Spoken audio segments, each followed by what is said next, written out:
Hey, what's up everybody? It's Weston back again with a brand new video. In my last video, I destroyed the Tom Sachs Mars Yard Overshoe. In this video, I'm going to fix it. With my own little twist, of course. Now, there were definitely a lot of challenges and obstacles that I had to overcome to make this happen. But don't forget to hit that subscribe button and let's get into it.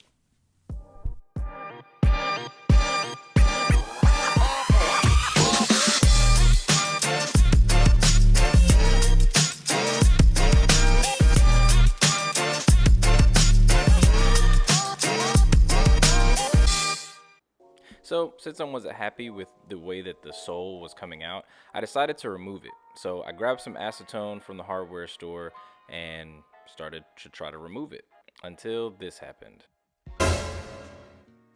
So now I'm thinking that this is a terrible idea, but I decided to press forward and go ahead and remove the sole from the second shoe.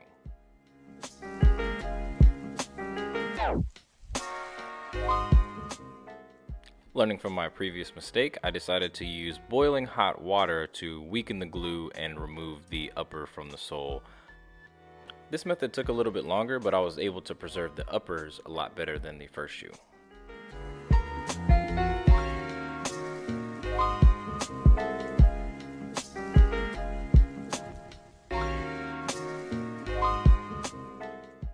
So while I was removing the sole, I had this idea. What if I did a sole swap with the Nike Footscape sole? Fortunately for me, I had a Nike Footscape Magista fly knit that was just laying around that was happy to donate its sole. Now, the Footscape is one of my favorite shoes of all time, and I've been wanting to do a sole swap for a while, so since I was removing the sole, I thought this was a great time. Now, I wasn't sure if anybody had done it before, so I decided to look it up.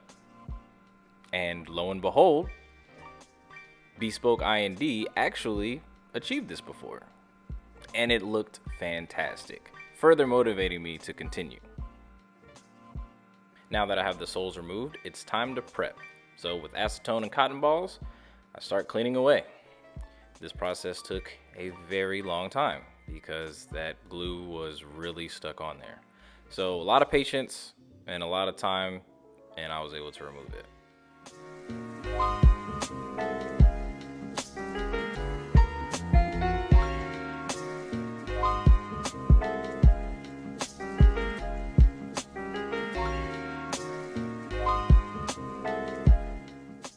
So now that the soles are clean, it's time to test fitment. Using a Jordan 1 sneaker last to fill out the space, I place the shoe inside the soles and everything looks pretty good. However, there were a few gaps around the shoe, and most importantly, this toe area was warped on the sole, and I didn't know how I was going to fix that. But after watching more YouTube videos and having a couple conversations with some customizer friends of mine, I was able to press forward. Here I'm taping off the shoe to mark the line where the sole meets the upper, so I know where I need to glue. So while I was filming a test run, I had already placed glue on the sole and the upper, but when I started to heat it up, I popped the air bubble. I didn't even want to look at these shoes anymore, but I had an idea. I had these Boost-like replacement insoles, and I thought maybe if I cut them up, I might be able to use them as the cushioning to replace the air. While taking some extra care for the sole, I decided to reapply glue to the toe cap for a better fit. Since I popped one air bubble, I had to make it the same on the other side, so here you can see the heat gun deflating the airbag so I can apply the new cushioning.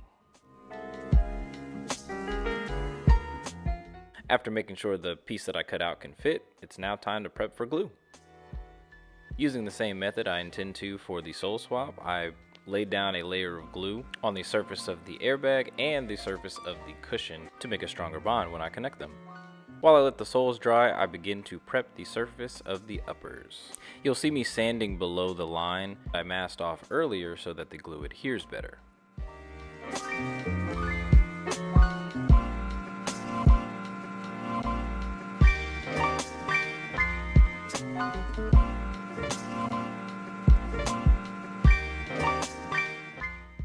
Now, using the heat gun to heat up the surface of the air bubble and the surface of the cushion, I stick them together and make sure they tuck in and make sure it's all flush.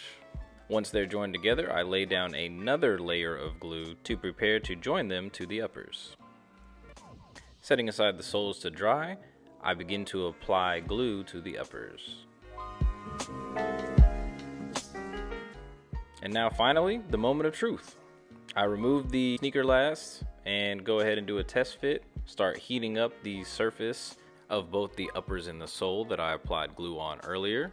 Starting with the heel, I begin to use the guides that I masked off earlier to carefully join the heel area together. After I'm pleased with the fitment, I place a suede eraser in between the sole and the uppers to allow the heel to dry. After the heel is dry, I remove the suede eraser and begin to heat up the glue in the toe area to begin to join that section.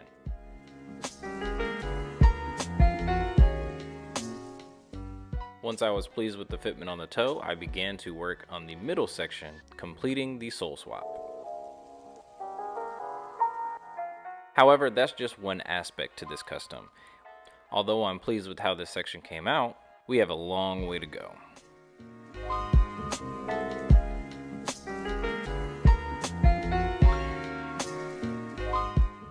Now, turning my attention to those terrible stains that I made earlier removing the sole, I use a 2-part 1-part mix of hydrogen peroxide and Dawn dish soap with Q-tips and cotton balls to help remove the stain.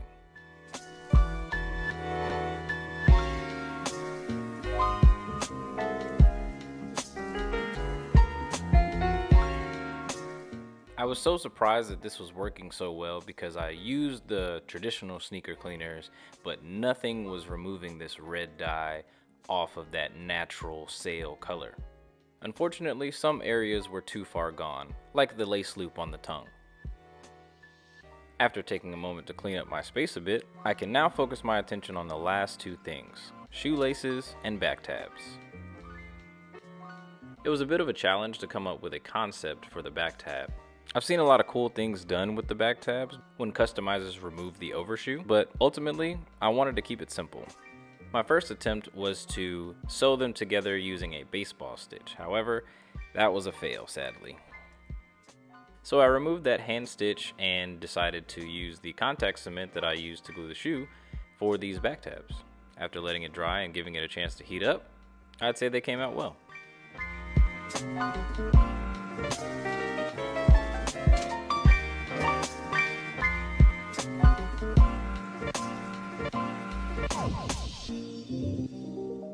And now for the last piece of this puzzle, laces.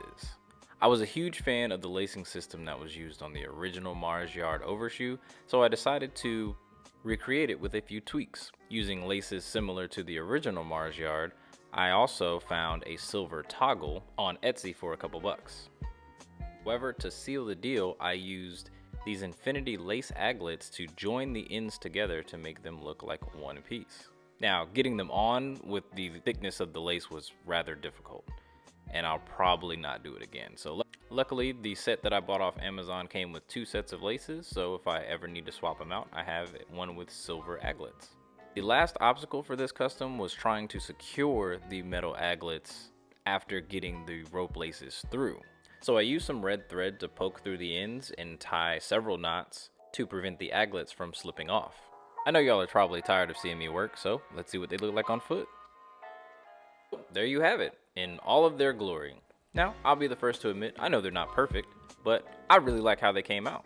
And surprisingly, the cushioning solution actually worked.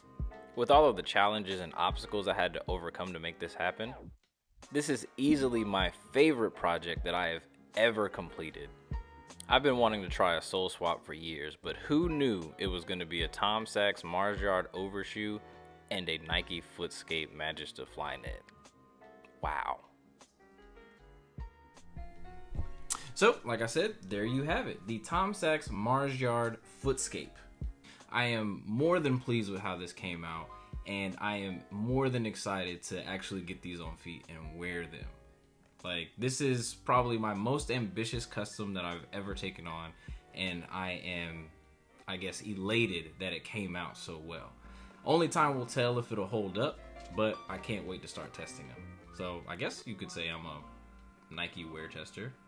But anyway, I want to give a special shout out to KROK out on Instagram for giving me some advice on how to actually achieve this custom, and special shout outs to a whole bunch of YouTube videos that I watched. So many resources out there that I just absorbed to make this happen.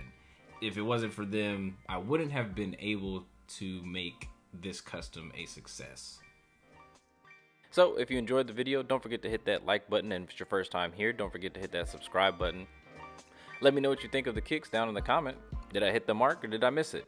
As always, stay safe, and until next time, peace.